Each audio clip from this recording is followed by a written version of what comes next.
नमस्कार, मी P G Patil जनसेवक। आज आपण बघत असाल अंमळ रस्त्यावरती आपण 3 दिवसापूर्वी व्हिडिओ टाकला होता की या इथे नागरिकांना किती त्रास होत आहे।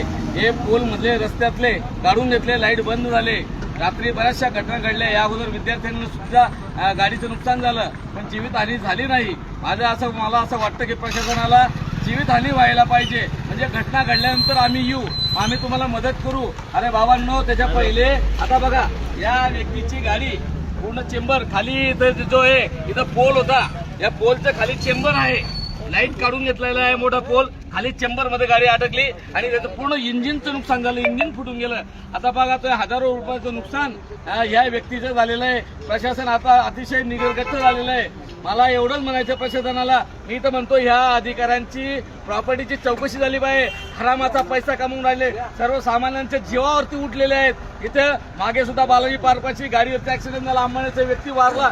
मला असं म्हणायचंय की तुम्ही प्रत्येक वेळेस किती दिवस सहन करतील नागरिक? अरे नागरिकांच्या जीवाशी खेळू नका।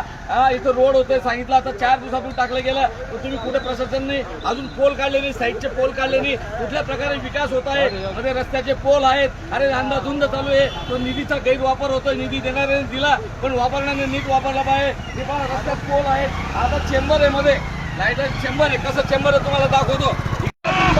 एक दोन तीन पोरे पोरे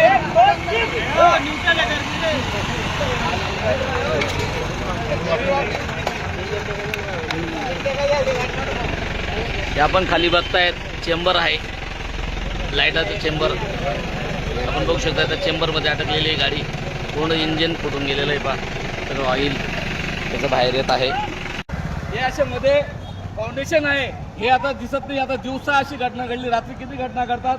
म्हणून मला प्रशासनाची विनंती, तात्काळ हे 2 दिवसात काढलं नाही तर तुमच्या ठिकाणी उपोषणाला बसेल, एवढंच सांगतो। जय हिंद, जय महाराष्ट्र।